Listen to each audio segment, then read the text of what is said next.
문재인 정부가 크게 한 6가지 문제가 있어요. 6가지 문제가. 첫째가 이제 원전이고요. 원전, 탈원전 하는 거고. 두 번째가 소득주도 성장이라는 거, 이 경제. 소득주도 성장이라는 거. 세 번째가 문재인 케어. 예, 건강보험. 건강보험을 확대 적용해서 기금을 쓰는 거죠. 세 번째가. 네 번째가 4대강 보해체. 예, 4대강 보해체죠. 다음 다섯 번째가 미세먼지 대책. 예, 미세먼지 대책. 그 다음에 여섯 번째가 비핵화. 비핵화가 왜 여섯 번째냐 하면 이거는 남한만의 문제가 아니고 북한하고 걸쳐 있으니까. 비핵화. 요 6가지가 지금 문제인데, 그럼 이 6가지의 공통점은 뭐냐? 6가지 문제의 공통점은 원전은 한마디로 우리 경제뿐만 아니라 우리의 산업 구조를 파괴하는 거잖아요. 나라에. 그리고 이건 국가의 미래 자산을 파괴하는 겁니다. 원전 때문에 그거 벌써 한 2년 됐나요? 그랬는데 지금 이미 1년에 한전이 5조씩 까먹는다는 거 아닙니까? 돈이. 그죠? 그러니까 이거는 국가의 미래를 때려엎는 겁니다. 원전. 그러니까 단순히 원전 파괴한다. 문재인 대통령이 무슨 영화 한 편 보고 나서 원전 파괴한다 이렇게 얘기하는데, 그거는 단순히 원전 자체의 문제가 아니라 그것이 갖는 국가의 미래 자산. 중국 같은 데는 바다 위에서도 원전을 하거든요, 지금. 근데 우리는 거꾸로 원전을 파괴하는데, 제가 원전 5, 6호기 중단한다 그래갖고 울산 현자에 갔더랬어요. 작년에. 2017년이구나. 울산 현자에 갔는데 이제 원전을 이렇게 쭉 건설한 데지 않습니까? 근데 딱 중단이 됐죠. 이미 토목공사를 그럴까? 이미 지하공사는 다 끝났어요. 다 끝났는데 그걸 중단을 시키니까, 그때 그 중단하는 시점에 이미 하루에 2천억이 까진다는 거예요. 건설 중단하는 하루에 까지는 게. 그러니까 그거는 한 번도 그 현장에 공사가 어느 정도 진행됐는지, 공사를 어떻게 하는지도 대통령이 챙겨보지도 않고 현장에 와보지도 않고 자기는 그냥 원전 파괴해라, 그 원전 위험하다, 이런 이야기예요. 이제 그 문재인 정부의 하는 식이 다 현장을 안 가보고 결정하는 게 문재인 식입니다. 네, 이제 현장에 답이 있다고 우리가 그러는데, 우리는 제가 장관 할 때도 그러고 제가 정부 있을 때도 항상 밑에 사람들인데, 야, 책상머리 앉아서 옳고 그르고 되고 안 되고 따지지 마라. 가봐라, 현장에. 민원이 생기면 현장에 가봐라. 그 서류 놓고 법전 놓고 이게 안 된다 가지 말고 가봐라. 그렇게 지시를 하고 제가 늘 현장에 뛰었는데, 문재인 대통령은 정반대예요. 한 번도 현장, 국가의 중요 시설에 대해서 현장을 안 가보는 거예요. 그 대표적인 게 원전 파괴하고 4대강 보해체하는 겁니다. 안 가보는 거예요. 그러니까 이제 판단이 답이 아니죠. 그러니까 괜찮은 게. 그 다음에 소득주도 성장이라는 게 그렇잖아요. 그건 진짜 이건 말이 안 되는 거죠. 이제 이게 망한 베네수엘라 같은 게 이제 차베스 대통령이 좌파 정권이 들어서서 대표적으로 한 정책이 이 소득주도 성장인데, 이론은 간단해요. 근로자들, 봉급생활자들이 주머니가 두둑해야, 그래야 이제 경제가 돌아간다, 이런 논리인데, 문제는 봉급생활자의 주머니가 두둑하지 않도록 하고, 경제정책은 그게 뭐냐 그러면 주 52시간이잖아요. 주 52시간이라는 게 주 40시간이 원칙이고 40시간 넘어서 52시간까지는 할 수가 있다. 52시간 넘으면 절대로 안 된다. 그런데 우리 경제 현실, 우리 노동자 현실이 52시간 아니라 62시간을 해도 돈을 더 벌어야 되잖아요. 자녀 수당 받고 초과 수당 받고 해갖고 주로 이제 3, 40대 봉급 생활자들이 애들 학교 이제 보내고 막 요때인데 돈이 무지장 들어가는데 그냥 52시간 아니라 62시간을 해서라도 초과 수당 더 받고 해야 먹고 사는데 딱 52시간 끊어버리니까. 그 노동자들이 문제만 아니라 이 52시간 잘라버리니까 이 서민을 상대로 하는 장사들이잖아요. 영세소상, 식당, 뭐 이런 가게, 슈퍼 이런 게 다 안 되는 거예요. 왜냐 그러면 근로자들이 저녁에 퇴근을 해야 뭐 소주도 한 병 사 먹고 뭐 식당에 가서 술도 한 번 먹고 들어가고 뭐 어떤 뭐 마누라 화장품도 뭐 사다 주고 뭐 이러잖아요. 그럼 되게 막 해가 환하게 떴을 때 집에 가라 하니까 해가 중천에 떠 있는데 식당에 가서 술 먹을 일도 없잖아요. 그래 장사가 안 되는 거예요, 그게. 자, 봉급 생활자들 주머니가 축나죠. 가게 안 되죠. 전반적으로 여기에다가 엎친 데 덮친 격으로 최저임금제를 실시해 버리니까 아르바이트 쓰는 사람들은 그 최저임금을 주고 도저히 운영을 못하는 거예요. 우리나라에 구급 공무원 처음 들어가면 본보이 150한 3만 원 됩니다. 본보이. 근데 최저임금은 173만 원이에요. 그러니까 공무원들 구급 공무원들 기본보다가 높은 거예요. 그러니까 그걸 주고는 유지가 안 되잖아요. 그러니까 그 편의점 주인이 아르바이트 써놓고 자기가 돈 벌러 나간다는 거 아닙니까? 자기 편의점이 자기 집은 아르바이트 몇 개 놓고 지는 돈 벌러 가고 그런 정도니까. 그러니까 이게 이제 소득주도 성장이 가져오는 경제적 폐해니까. 그러면 이게 중소기업이나 영세기업만 망하느냐 그게 아니고 대기업도요. 대기업이 공장이 거의 다 내놨어요. 대기업이 공장을 돌려야 되잖아요. 근데 우리나라 4대 공단이라는데 구미공단, 반월공단, 인천 남동공단, 화성공단 이런 이 공단이 국가 4대 공단이 돌아가야만 되는데 이 국가 4대 공단이 거의 60%가 수도업이 돼버린 거예요. 그러니까 공장 10개 주면 6개 수도업해버렸지. 그러니까 이게 돈이 돌아가질 않죠. 그러니까 자영업 문 닫죠. 중소기업 안 되죠. 우리가 9988이라 그러잖아요. 그러니까 뭐 99세까지 팔팔하게 살다. 그게 9988이 아니고 우리나라는 중소비 기업이 99%예요. 이 중소기업이 고용하는 노동자가 88%를 차지해요. 나라 전체 노동자에. 그래서 9988이라 그런 거예요. 그러니까 9988이 지금 거의 다 올스톱되어 있잖아요. 그러니까 소득주도 성장. 이건 나라의 경제 체제를 무너뜨리는 겁니다. 네? 원정이죠. 그 다음에 건강보험 문재인 케어라는 게 있잖아요.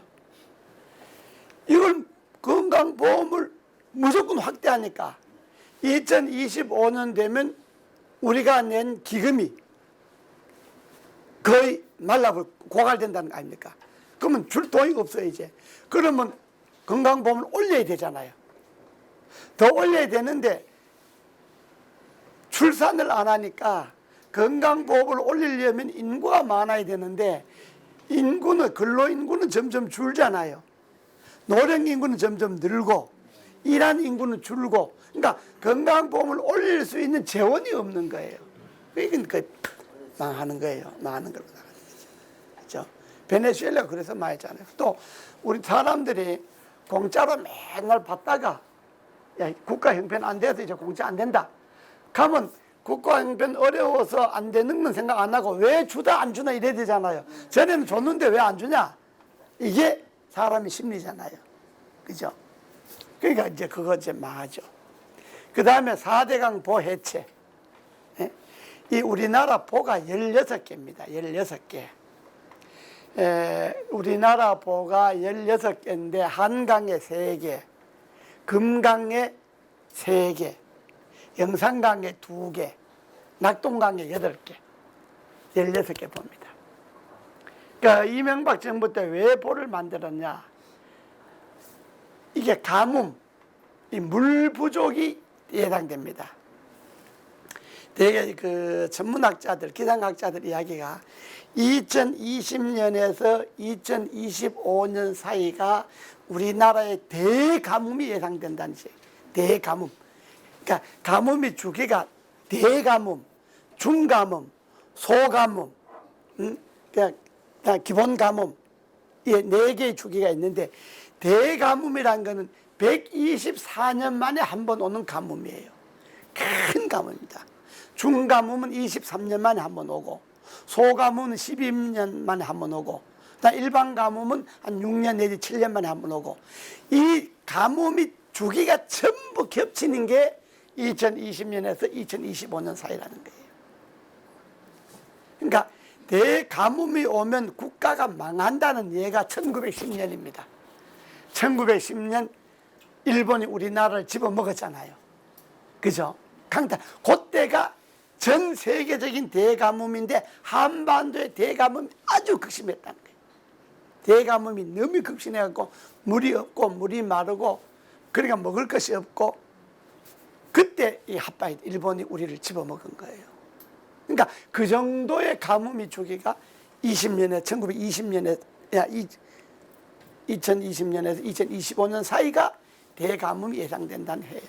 그래서 우리가 정권을 잡고 제일 먼저야 가뭄을 이제 그러니까 가뭄이면 이제 물을 우리가 살려야 되잖아요. 물을. 그러니까 물을 확보할 수 있는 방법이 뭐냐? 그러니까 댐을 만들거나 보를 만들 수밖에 없습니다. 그래서 물을 저장해야 됩니다. 그러니까 보를 만들려면 4대강에 보를 만들어서 물을 저장해야 됩니다. 왜 그러냐? 4대강이라는 게요. 비가 오면 우리나라는 산악지대라 이 급경사입니다. 강의 상류는 주로 안반이고 강의 하류는 주로 토사입니다. 모래입니다. 그러니까 비가 오면요. 물이 급경사니까. 그러니까 서울의 해발이 한 70쯤 되면요. 저 낙동의 하류, 부산의 해발은 한 30대입니다. 이게 이래 돼 있습니다. 이렇게. 예? 그 다음에 한강이 그러죠. 낙동강이 저 낙동강 상류에 영주 쪽에 하고 부산 쪽은 해발이 이래 되어 있습니다. 그리고 금강에 대전과 공주에서 군산 쪽은 거기는 아주 급경사입니다. 강이.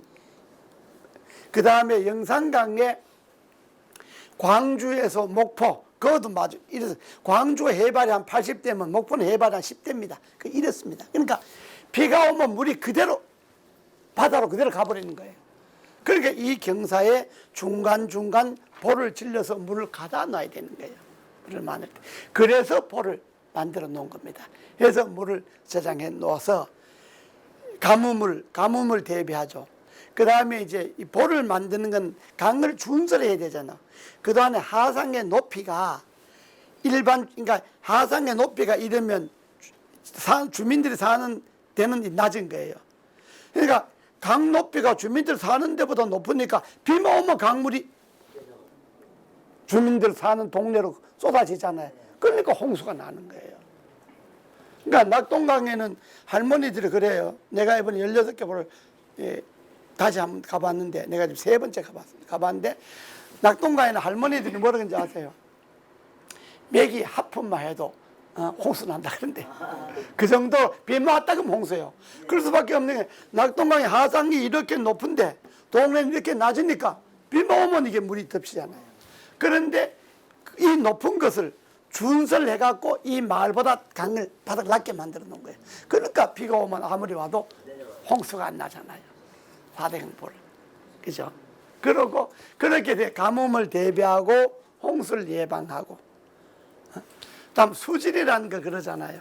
이 사람들이 수질이 녹조 때문에 안 된다면 녹조를 한다 하는데 녹조는요. 1년에 365일에 녹조가 생기는 기간이 보름입니다. 1년 주에 연간. 이 보름인데 왜 생기느냐? 이 강이 4대 강이 이렇게 있으면요. 강 옆으로 지천, 하천이 있잖아요. 지천, 하천에서 이제 축산 배수, 공장 배수, 생활 배수, 여러분들 집에서 쓰는 뭐 샴푸 이거 물 감는 비누물 뭐 이런 거 설거지하는 물 뭐 이런 생활 배수 있잖아요. 그죠? 그다음에 공장에서 나오는 배수, 그다음 돼지, 소, 똥 이런 거 그런 것들이 하수 종말 처리장에 가서 정화가 안 되고 물이 그대로 강으로 들어오는 거예요. 그러니까 그 질소나 인 같은 그 성분에다가 고온, 햇볕이 내리쬐면 녹조가 생기는 거예요. 녹조는 이게 무슨 볼을 생겨나서 녹조가 생기는 게 아니고 보가 없어도 녹조는 생기고 물이 많아서 생기는 게 아니고 물이 적어도 하여튼 강물이 그렇게 더러워지면 녹조가 생기는 거예요. 이거는 태초에 하느님이 강을 만들 때부터 생긴 거예요. 이건 뭐 지금 생긴 게 아니라 세계 어느 나라도 다 있는 거예요. 녹조 때문에 농사 못 짓는 일이 없잖아요. 녹조 때문에 강물을 마시고 죽었던 사람 있나요? 없잖아요. 그런데 이 문재인 정부는 죽어도 다나 뭐 녹조와 뭐 나물 망한다 이러잖아요. 그리고 강물이라는 게 산에 나무가 많아야 야 그 산 좋다 이러잖아요. 그죠? 강도 물이 많아야 야 강이 그 풍심하다 이러잖아요. 그죠? 이게 왜 그러냐 그러면 물이 많으면요 이 찌꺼기 부유물이 깔아앉습니다. 바닥으로. 예, 깔아앉으면 그 깔아앉는 거는 물고기들이 먹이에요. 물고기, 바다, 강에 있는 생물들, 일종의 그 생태계. 예? 그러니까 강을 끼고 사는 생물들이 그걸 먹는 거예요. 그러잖아요. 그러니까 강에는 물이 위에는 맑은 물이고 밑에는 깔아앉잖아요. 이 깔아앉는 게 너무 많아서 썩잖아요. 그러면 보의 문을 이렇게 이 문을 이렇게 열어버립니다. 우리나라 보는 세계에서 가장 과학적으로 되어 있기 때문에 보 밑을 올리게 되어 있어요. 그 밑 볼을 이렇게 올려버리면 강 바닥이 쫙 물이 빨려서 그 썩은 깔아앉았던 것이 그대로 실려 내려갑니다. 1년에 한 2번 장마지거나 비 오면요 들어버려요. 들어서 강 바닥을 씻어내는 거예요. 그렇게 되어 있는 거예요. 그러니까 볼을 막아서 수질이 나빠졌다 하는 건 새빨간 거짓말이에요. 이건 이 사람, 그러니까 이 사람들 입만 열면 거짓말 하는 거야. 뭐가. 그러나, 그렇게 될 수 없는 거야. 그럼 뭐 어떤 사람이 뭐 본문을 열었더니 수달이 보이더라. 아니, 수달이 보일 수밖에 없지. 수달이라는 게 물에서 하는 건데 물이 없으니까 밖으로 나오지, 그거야. 당연하지, 그거는. 아니, 물이 있으면 안 보이지. 물 속에서 하는 게 물이 있는데 왜 보입니까? 아니, 물을 빼버리니까 달랑 드러나는 거지, 그거야. 그런데 물을 뺐더니 수달이 보이지. 아니, 진짜 나는 이 사람들 정신 또 무슨 물을 뺐더니 모래톱이 보이다. 아니, 모래톱이라는 게 농사 짓는데 무슨 도움이 되네. 아니, 모래톱에 뭐 벼를 심습니까? 고구마를 심습니까? 모래톱은 옛날 우리 어렸을 때 그냥 가서 밤에 가서 씨름이라고 노는 데지. 그 모래톱이라는 건 사람에게 아무 도움이 안 되고 말이 좋아 모래톱까지. 그건 일종의 육지로 말하면 사막이에요. 사막. 강사막이에요, 그게. 아니, 물을 빼면 당연히 모래톱이 나오지. 그야 뭐, 물 빼면 그 다음에 비가 와서 물이 씻어 내려가서 하구에 모아 놓은 게 모래인데, 물 빼면 그건 모래톱 나오지. 물 빼면 뭐가 보이겠어요? 말도 안 되는 소리 하잖아요. 그런 것 때문에 이 4대 강을 해체하겠다는 거예요. 이거. 이해가 안 가는 거죠? 이해 안 가죠? 여러분 들어봐도. 그죠? 그 다음에 미세먼지 있잖아요. 4대 강하고 미세먼지하고도 직접 관련이 있는 것이 4대 강에서 1년에 생산하는 전기가요. 그게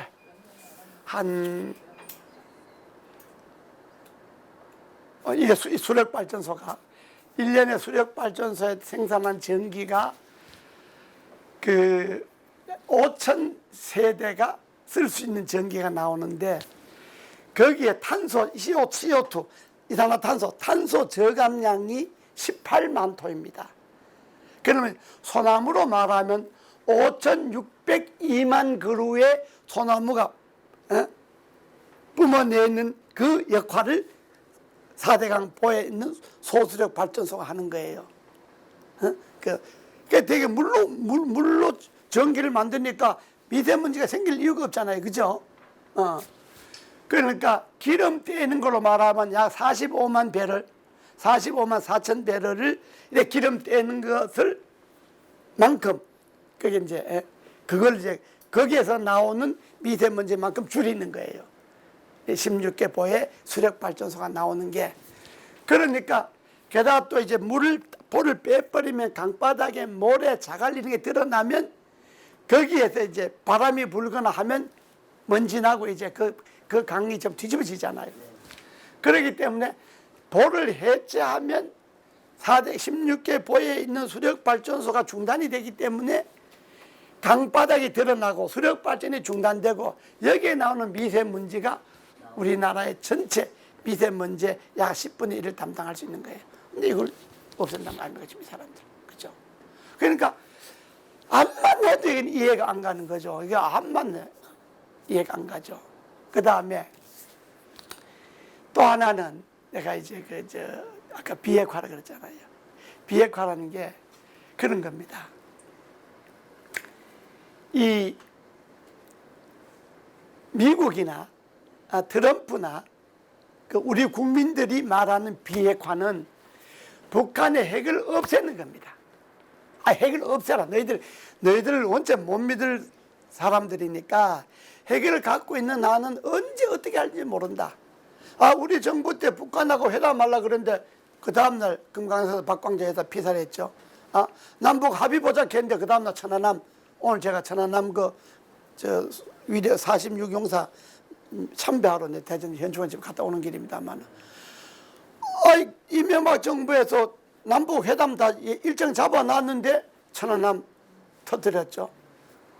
또 회담하자 그래놓고 연평도 터뜨렸죠. 그러니까 당신들이 핵을 갖고 있는 한은 우리가 못 믿는다.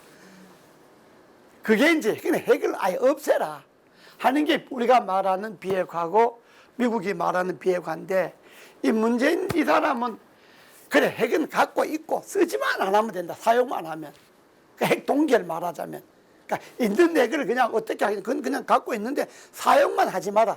그야 김정은이가 100번 사용 안 한다 그러지. 내가 남한을 향해서 절대로 사용 안 합니다. 민족을 향해서 무슨 핵을 쓰겠습니까? 내 핵 사용 안 합니다.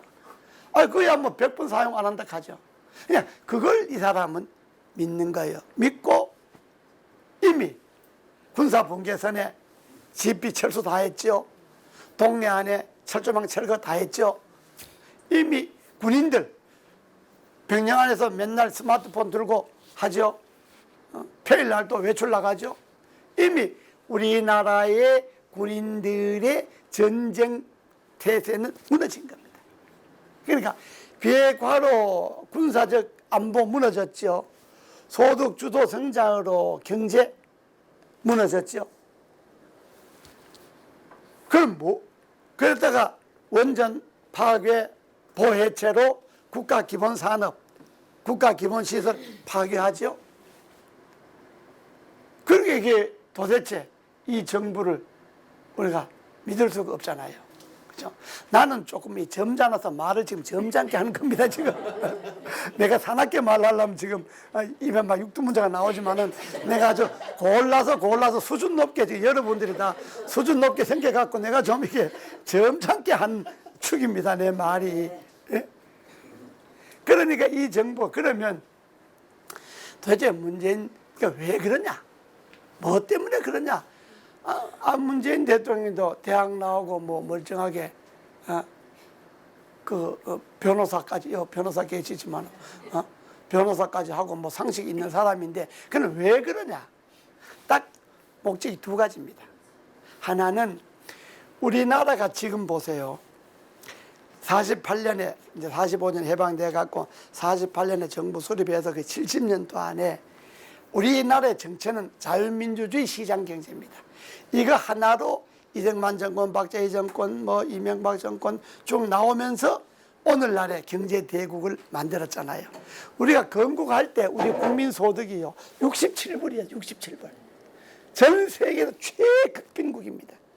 그런데 그동안에 쭉 오늘날의 이 세계 10대 강국, 그러니까 작년에 소득 3만 불 이상 되고 인구 5천만이 넘는 나라, 3050 나라, 그러니까 이게 7개 나라인데 거기 우리가 3050 클럽에 가입을 했잖아요. 그만큼 나라가 높아지는 거예요. 그 7개 나라 중에 다 식민지를 경영했던 나라들이고 식민지를 당한 나라는 우리나라밖에 없어요. 그만큼 우리가 나라 국제적으로 엄청 발전한 거예요. 대한민국. 더구나 이명박 대통령 때는 G2 세계 20개 잘 나간 나라 회의를 우리나라 유치를 했잖아요. 그리고 전 세계 녹색 성장 유엔 기구를 우리나라에다 사무실을 가져왔잖아요. 그렇게 국제적으로 그때는요. 대개 이 미국에 가면 제가 이제 워싱턴에 1년 있었잖아요. 이명박 정부 수립하고 제가 국회의원에 떨어져 버려갖고 한 1년 동안 워싱턴 DC에 그 존스 홉킨스 대에 가 있었는데 내가 그때만 해도요. 그게 2008년도입니다. 당신 어디서 왔냐? 그럼 예전에는 그랬대요. 제일 먼저 일본, 아시아도 비슷하니까 일본에서 왔냐? 아니라고. 중국에서 왔냐? 아니라고. 그럼 도대체 어느 나라에서 왔냐고. 그럼 코리아에서 왔다 그러면 노스 코리아. 그 워싱턴에는 코리아 그러면 노스 코리아밖에 몰라요. 하도 김일성, 김정일, 김정일이가 유명해갖고 그거는 코리아 그러면 다 사우스 코리아. 우리 남한은 별로 머리가 없는 거예요. 그래 그거 아니라 사우스 코리아에서 왔다 그러면 뭐 그런 나라도 있어 뭐 이런 정도. 그런데 이명박 정부 들어서고 국격이 높아지니까 딱 가면 제일 먼저 당신 코리아에서 왔냐고 이 코리아를 먼저 물어요. 그렇다 그러면 코리아 최고라고. 근데 지금 다시 거꾸로 해야 되냐? 요즘은 가면 중국부터 묻는다는 거예요. 당신 차이나? 차이나? 노카마. 재팬? 노카마. 그럼 도대체 뭐냐 이거 니노 도대체 소득이 뭐냐 이거야. 그러면 코리아 그러면 노스 코리아 그 그냥 이런 거. 이게 몇 년 사이에 그러니까 한 나라의 지도자가 어떻게 하느냐에 따라서 국격이 달라지는 겁니다. 그러면 도대체 문재인 대통령은 왜 이렇게 하느냐? 딱 목적이 두 가지입니다. 하나는 이렇게 건국 70년 동안에 나라를 발전시킨 이 흐름, 이 주류, 이 체제, 이 이름이 보수적 가치잖아요. 이승만부터 이어져 온 이 보수적 가치, 이 주류를 무너뜨려야 한다. 즉 체제를 변화시켜야 한다. 자유민주주의 시장경제 체제 이거 놔두고는 안 된다 이거야. 이걸 깨부셔야 된다. 그럼 왜 그걸 깨부시려고 하느냐? 장기 집권입니다. 정권남사하고 그러니까 이해찬이가 그러잖아요. 처음에는 20년 가다 그 다음 50년 가다 요즘 100년 가잖아요. 그 100년을 가는 의도가 있는 거예요. 100년을 해먹으려면 이 체제를 이대로 두고는 100년 못 해먹잖아요. 체제를 바꿔버려야지. 없애버려야지. 그러니까 원전도 파괴하고 4대 강포도 파괴하고 그러는 거예요. 멀쩡한 포를 왜 해체합니까? 이명박 정부의 뿌리를 뽑는 것이 문제가 아니라 그 보수적 가치, 나라가 유지해왔던 주된 흐름을 파괴하려고 하는 거예요. 그래서 이 문재인 정권이 이렇게 말하자면 아주 내가 아주 험한 말로 하면 발광을 하는 거예요. 이건 내가 원래 안 하는 잘 안 쓰는 용어입니다. 내가 점잖아서 용어를 내가 함부로 못 쓰잖아요. 또 다 이렇게 숙녀분들 계시는데. 그래서 이 문재인 정부가 나라를 이렇게 만드는데 나라는 실제로 위험합니다. 참 위험합니다. 이게 나라 구조가요. 내가 워싱턴에서 텍사스에 갔더랬어요. 텍사스에 삼성 텍사스 법인이 있습니다. 한 200만 평 되는 걸요. 텍사스 주에서 무료로 200만 평 삼성에다 등기해주고 그다가 수도, 상하수도, 고속도로, 기차역 다 놔주고 가스 뭐 전부 다 놔주고 공짜로 줄 거예요. 공짜로. 그리고 투자만 해라. 대신에 인력을 미국의 현지 인력을 좀 써다고 그런 거예요. 그러니까 공짜로 200만 평 주고 다 기반 시설 다 해주는데 그거 갈락하지. 우리나라 저 용인, 저 평택, 안성, 화성 이 내려가려면요 평당 300만 원 줘야 됩니다. 공장에. 게다가 노조들 그거 뭐 밤낮 줘야 한 달에 1년에 연봉 1억 받고도 노상 맨날 이거잖아요. 그런데 그 어떻게 공장을 하려고 그럽니까? 못하죠. 그러니까 이 나라가 이미 강성 노조라는 게. 그러면 정부는 이 좌파 정부의 특색이 그런데 기업의 편을 들어줘야 되죠. 나라가 우선 가난하니까 기업을 살려야 돈을 벌게 해줘야 되는데 이건 그게 아니라 기업은 무조건 나쁜 놈 취급하고 무조건 노동자 편만 되는 거예요.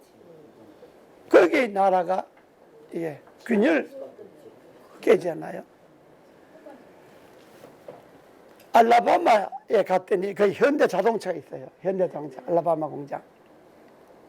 그 머나먼 알라바마 우리 머나먼 노래 있잖아요. 우리 미국 노래 있잖아요. 우리 학교 때 많이 불렀잖아요. 그죠? 그 알라바마에는 현대 자동차 공장 거기도 한 200만 평 되는데 그것도 현대에다가 무상으로 주고 시설 다 해주고 대신 알라바마 그 주지사가 하는 이야기가 그거는 흑인들이 많아요. 목화 따는 흑인들 옛날에. 그러니까 1년에 흑인을 가급적이면 한 2,000명만 좀 고용을 해달라. 그게 조건이요. 다른 거 다 해주는 거야. 땅도 공짜로 주고 기반시 상하수도 전기시설 철도 고속도로 다 놔주고. 그러니까 현대로서는 어차피 차 만드는데 인부 써야 되잖아요. 근데 한국에서 몇천 명을 데려가면 노조 때문에 난리 날 테니까 못 데려가잖아요. 그러면 현지에서 쓸 수밖에 없잖아요. 그 현대로서는 오케이. 그게 공장 지었어요. 가보니까 전부 다 기계로 다 하고 공장에 갔더니 흑인 여자들 쫙 앉아갖고 한 사람은 그 단순 노동이니까 한 사람은 부서 하나 이렇게 만들고 또 그냥 한 사람이 한 가지의 일만 기능만 하는 거에 쫙 앉아갖고. 근데 그 사람이 봉급이 얼마인지 아세요? 봉급이 한 달에 50만 원 주면 돼요. 최고 노동자가. 우리는 한 달에 1,000만 원 줘서 적다고 대마잖아요. 그런데 왜 저 대기업이 여기서 공장을 하려고 그러겠어요? 네? 그러잖아요. 그러니까 알라바마는 현대가 들어옴으로 인해서 흑인 실업자가 없어지고 자동차 들어오면 거기에 부품 회사, 식당, 호텔 쫙 다 들어서잖아요. 그러니까 그거가 미국에서 제일 꼴찌 같은 주가 지금 중간 들어섰던 거 아닙니까? 그러니까 미국도 좋았고 우리는 우리대로 싸게 하니까 좋고. 자, 이미 세계가 이런데 우리는 지금도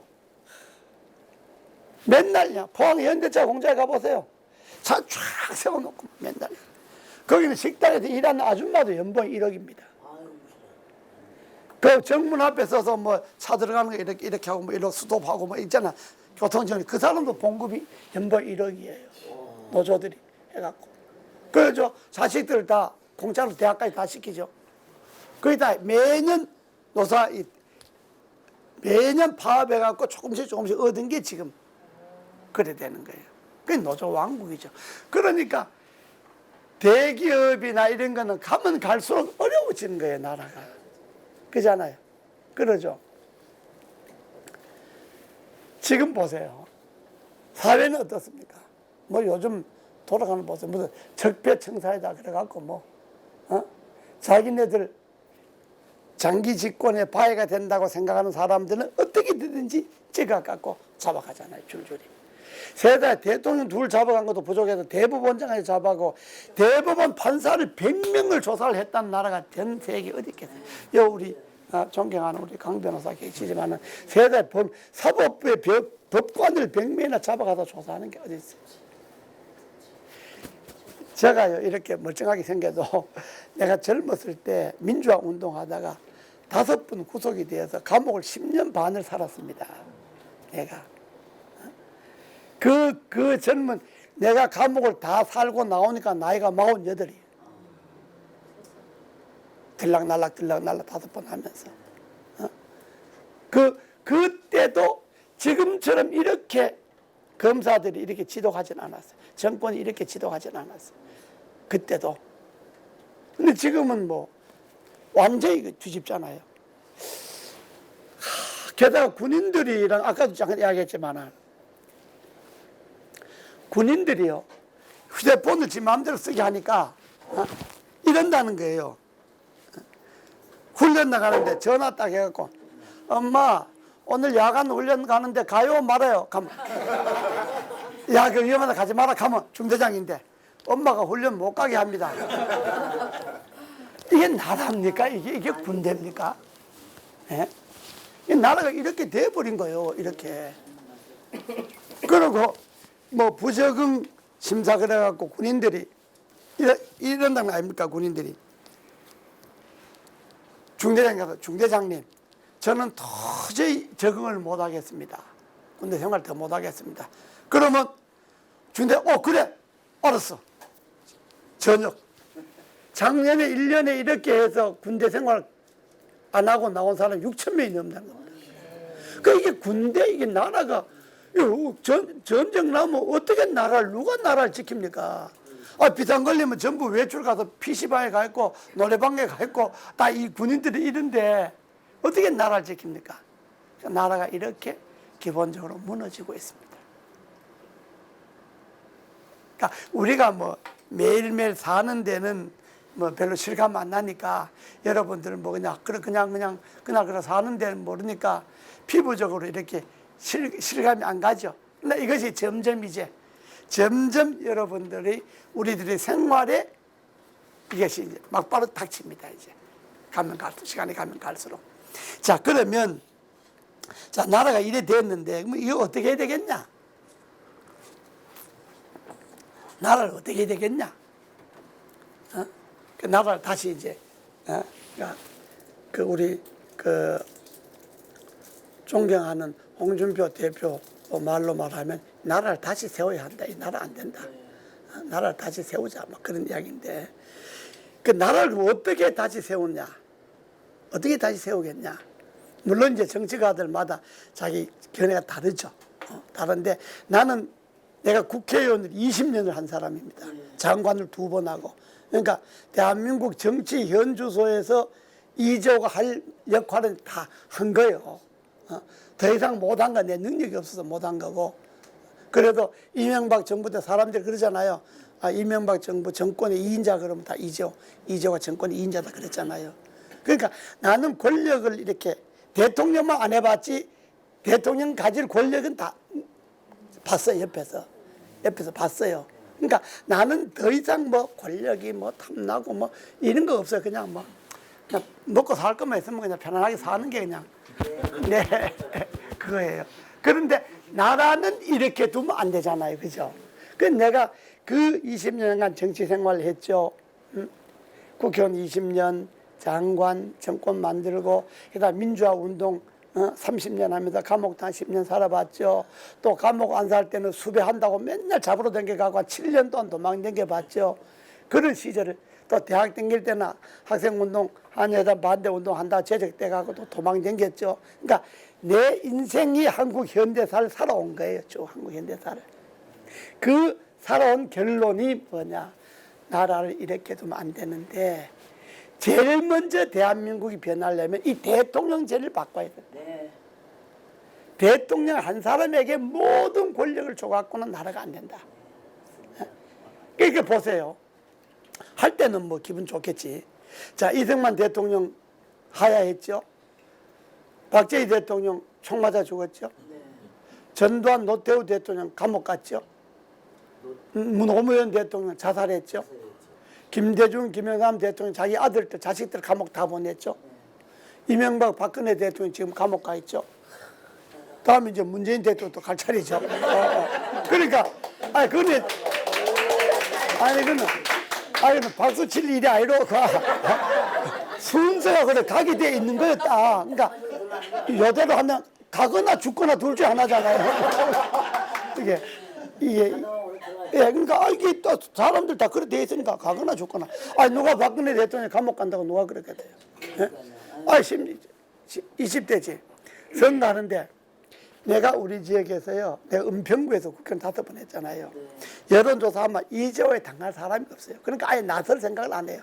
그런데 박근혜 대통령이 자기인데 맨날 바른 소리 한다고 나를 공천에서 빼버렸잖아요. 잘라버렸잖아요. 그래서 거기 이제 내 지역의 민주당이 됐는데. 자, 그럴 때 누가 그 잘 나갈 때 누가 다 박근혜 대통령 앞에서 막 이랬지. 유일하게 바른 소리 한 사람이 이재호 하나예요. 그러니까 이재호 저거 좀 어떻게 치워란 말이야. 맨날 회의만 하면 대통령 저렇게 하면 안 된다 그러니까. 그런데 그때만 해도 누가 박근혜 대통령이 탄핵당하고 감옥 갈 줄 누가 알겠어요. 그죠? 어쨌든 지금 가 있잖아요.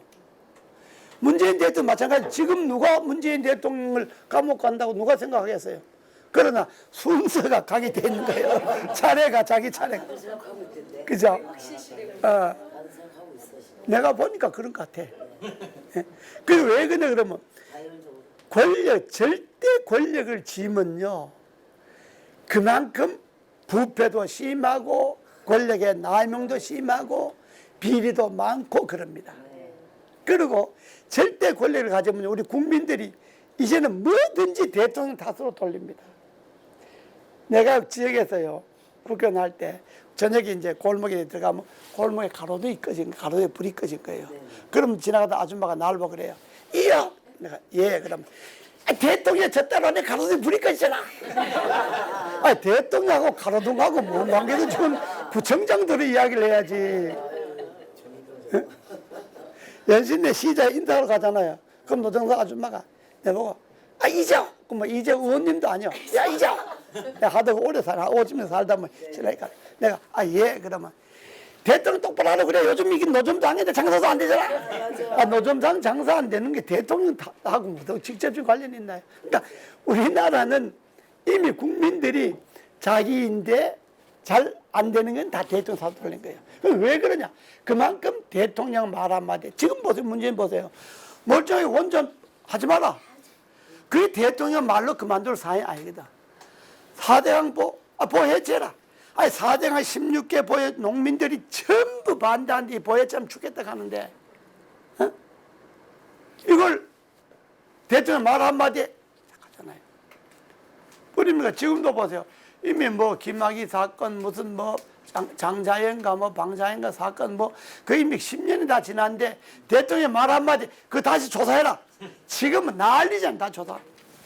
그러니까 대통령 말 한마디가 나라를 움직이는 거예요. 그러니까 대통령에게 권력을 다 주면 안 되고, 이제는 나라가 3만 불까지 되고 나라가 이 정도 됐으니까 권력을 나눠야 된다. 대통령은 아직 토의가 안 됐으니까 국민이 직접 뽑되, 외교, 통일, 국방에 관한 권한은 대통령이 갖게 하고, 나머지 국내 권한 있잖아요. 교육, 문화, 정치, 경제 이런 나머지는 국무총리인데 넘기고, 그 국무총리는 대통령 임명하면 안 되고 국회에서 국민이 선정한 국회에서 선출하고 해서 잘못하면 국회에서 다시 뽑으면 되니까. 그래서 대통령과 내각의 수반이 권력을 나누어야 돼. 분권을 해야 된다. 분권형.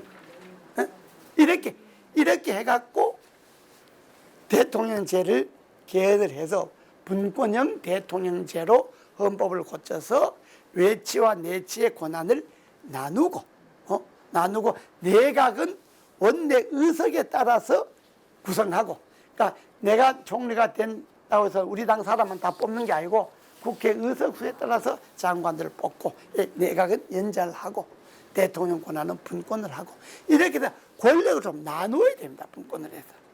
그렇게 해야 나라가 안정되고 이게 책임 소지가 분명하지. 지난번에 보세요. 세월호 때 보세요.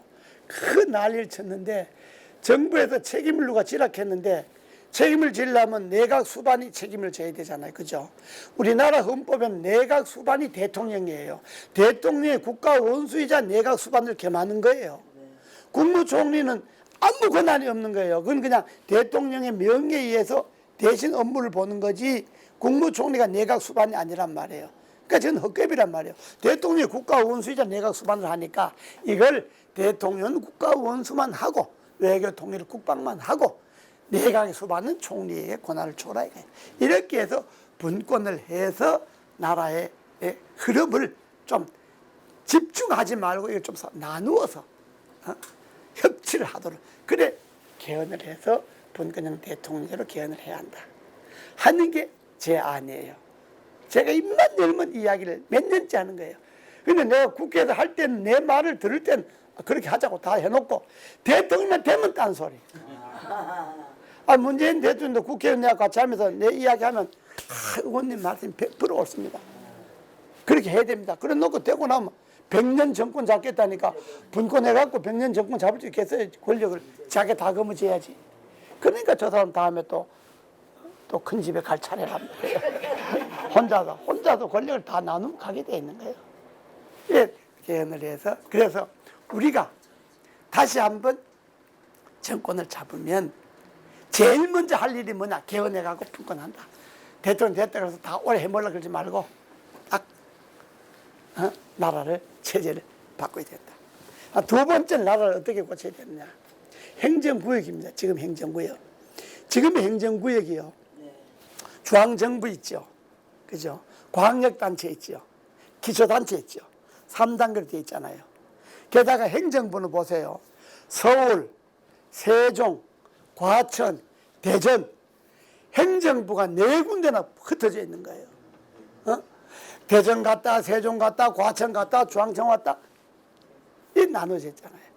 게다가 광역단체도 보면 경기도 같은 데는 1000만이 넘잖아요. 그죠? 전북 같은 데는 150만 밖에 안 됩니다. 울산 같은 데는 한 130만 밖에 안 됩니다. 근데 똑같습니다. 똑같은 광역단체의 지위를 갖습니다. 기초단체요. 제 고향이 경북 영야입니다. 아주 촌주의 촌인데 우리 고향의 경북 영양군에는 인구가 17,000명입니다. 17,000명 밖에 서울이 한 통보도 적죠. 17,000명 밖에 안 되는데 군수선 가면 요람합니다. 한 10명 나옵니다. 서로 죽이려면 살리려면 그런데 수원 같은 데는 똑같은 기초단체인데 인구 100만이잖아요. 그러니까 너무 불균형하니까 못 사는 지역은 엄청 어렵고 형편이 나은 지역은 엄청 또 부자고 이렇게 하면 안 되고 그래서 전국의 시, 군, 구, 이 전국의 광역단체와 기초단체를 합해갖고 인구 100만 명 단위로 50개 광역시를 나눠야 됩니다. 인구 100만 명 단위로 50개 광역시를 나누고 그러면 중앙정부하고 광역시하고 2개잖아요. 행정구역이 2단계잖아요. 중앙광역 기초 3단계를 중앙광역 2단계로 나눕니다. 그죠? 인구 100만이 돼야지 그래야 자치를 하잖아요. 그래서 인구 100만짜리 시장도 뽑고 그때 되면 경찰 치안 책임자, 교육 책임자도 선거를 해야 됩니다. 인구 100만이면 그럼 자치가 가능합니다.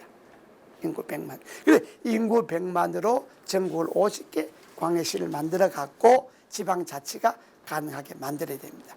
왜 지금의 이 행정도시는 1800년대 농경시대 때 만들어 놓은 거거든요. 군, 무슨 시. 그러니까 그때는 이렇게 할 수밖에 없는 게 교통, 통신, 정보가 발달이 안 되잖아요. 그때는 시골에서 저 무주 구천동에서 서울 한번 올라면 한 일주일 걸릴 거예요. 네? 내 대학 댕길 때만 해도요. 영양에서 서울로 오려면 중앙선을 안동 와서 영양에서 안동까지 나오는데 한나절 걸리죠. 안동도 중앙선 타고 서울 오면 하루 걸립니다. 중앙선 가다 서고 그래 하루 걸리는 거예요. 지금은 우리나라 어디든지 오전이면 다 가잖아요. 그죠? 3시간 내에 다 가잖아요, 지금. 앞으로 더 빨라진다는 거 아닙니까? 그러니까 앞으로 부산 1시간 내에 간다는 거 아닙니까? 그죠? 자, 그러니 교통이 옛날하고 지금 다르잖아요. 그다음 통신의 발달. 옛날에 시골에서 서울 전화 걸려면요, 아침에 전화국에 우체국에 가갖고 꽤 돌려갖고 서울에 몇 번 바꿔주세요 하면 저녁 때야 예 서울 연락됐습니다 하고 연락이 옵니다. 그랬잖아요. 외국은 꿈도 못 꾸고. 근데 지금은 요거 딱 들면 그냥 그 자리에서 세계 어느 나라든 다 하잖아요. 이렇게 통신이 발달되잖아요. 그다음 정보. 옛날에는요, 서울에서 이미자 동백 아가씨가 유행한다. 그럼 저 시골 우리 고향 같은 데서는 한 3년쯤 지나야 야 서울에서 이미자 동백 아가씨 유행하는데 그때는 이미 서울은 유행에 딴 이미자 동백아시 갑불고 이미 뭐 딴 노래 생겼는데. 그 다음 우리 처녀들 옷 뭐 야 요즘 이게 유행이라는데 하고 뭐 옷 뭐 이게 투피스 약간 원피스 입잖아. 그러면 그건 이미 서울에서 이미 유행 지난 지 몇 년이 지난 건 그 이제 초는 이제 그 유행이라는. 이렇게 정보가 소통이 안 될 때요. 그때는 지금처럼 행정구역이 맞습니다. 뭐 군이 있고 시군이 맞는데 지금은 뭐 서울 유행, 서울 유행 아니라 영국의 유행, 파리 유행 여기 다 금방금방 알잖아요. 이렇게 교통, 통신, 정보가 발달되어 있기 때문에 행정구역을 이렇게 쪼개놓을 필요가 없는 거예요. 그래서 인구 100만 명 단위로 50개 정도 광역시를 만들어 갖고 나라를 중앙과 광역 두 단계로 나누면 여기에 절약되는 돈이 엄청 많잖아요. 그렇죠? 절약되는 돈이 이 기초단체를 만들어 놓으니까 촌에는 이 군수들이 자기 선거하려고 선거 때 표들려고 아무 쓸데없는 건물 막 만드는 거예요. 내가 국회의원 할 때 내 고향 영양 군수가 맨날 내 방에 오는 거예요. 와서 내보고 선배님 우리 동네 자연사 박물관을 하나 지으려 하는데 한 300억만 좀 예산 보내주십시오. 그래서 내가 했다. 야 이놈아 우리 촌에 앞문 열면 산 뒷문 열면 산 전신의 자연사 박물관인데 뭘 자연사 박물관 따로 열어 임마. 그 무슨 300억을 써. 근데 야단쳐서 보내면 그래도 뭐 선거하려면 표들로 뭐 그런 게 하나 뭐 유치를 하나 해놔야 되죠. 자 이런 식이란 말이에요. 지금 기초단체를 쪼개놓으니까. 그래서 중앙과 광역 두 단계로 행정단계를 나누어 버리고 100만 단위로 만들어 놓으면 예산이 소위 정치 비용이 줄어들잖아요. 그 줄어드는 정치 비용을 갖고 복지에다 써야지. 정부가 쓰는 돈을 줄여서 복지 비용을 써야지. 맨날 세금 올려갖고 복지 비용 쓰려고 그러면 안 되잖아요. 그죠? 정부가 규모를 줄이고 비용을 줄이고 그 남는 돈으로 복지를 써야 된다 이 말이에요. 그러려면 행정구역을 개편해야 된다. 그다음 세 번째는 뭘 고쳐야 되느냐? 이제 우리 앞으로 선거 제도를 고쳐야 됩니다. 예? 지금 대통령 선거 따라하고 국회의원 선거 따라하고 뭐 시장군 선거 다 따로따로잖아요. 이걸 선거를 한 날로 하는데 대통령과 국회의원 임기를 같이 하고 국회의원 수를 우선 줄여야 됩니다. 이 100만 단위로 50개 광역시를 만들면 한 광역시에 4명씩 하면 200명이 되잖아요. 그죠? 국회의원 우리는 200명만 하면 됩니다. 줄이고 기초단체 있잖아요. 뭐 시의원, 구의원, 군의원 뭐 이거 선거 안 해야 됩니다. 기초단체 선거할 필요가 뭐 있나요? 그냥 광역의원 선거 한번 하면 광역의회도 다 기초의회까지 다 보면 되지. 그 선거할 필요가 뭐 있나요? 선거를 줄여야 됩니까? 지방의회에서 광역 선거만 하고 기초는 행정단위로 해서 선거를 안 해버려야 됩니다. 기초자치단체장, 시장, 군수, 구청장, 시의원, 군의원, 도의원 뭐 이렇게 선거를 안 해야 됩니다. 그죠? 그럼 여기에 또 예산이 절약되잖아요. 그죠? 국회의원 수 줄이면 예산 절약되죠. 여기에 절약되는 돈을 갖고 복지부에서 써야 된다 이 말이에요. 정부가. 이렇게 해서 개헌을 해서 대통령을 분권형으로 하고 행정구역 개편을 해서 행정비용을 줄이고 선거제도를 개편해서 정치비용을 줄이고 여기에 남는 돈을 갖고 앞으로 국민의 복지를 상회해야 된다. 그래야 지금 같은 이 문재인 정부가 하는 이런 과오를 범하지 않고 나라가 기본적으로 파괴되지 않고 정상적으로 나간다. 그러니까 지금까지 제도는 지금까지 이 문재인 정부가 지금까지 제도의 결정판에 나쁜 짓은 다 하는 거예요. 권력의 이름으로 나쁜 짓은 다 하는 거예요. 그러니까 이제 앞으로 이 소위 헌법을 고치고 행정구역을 고치고 선거제도를 고쳐갖고 향후 100년도 안에는 앞으로 또 통일도 해야 되잖아요. 그러니까 새로운 체제를 한번 해봐야 되겠다. 그래야 이게 지금처럼 이런 불안이 없어지지 않느냐 하는 게 제 생각입니다. 자, 그러면 오늘 강의는 이걸로 마치겠습니다. 예.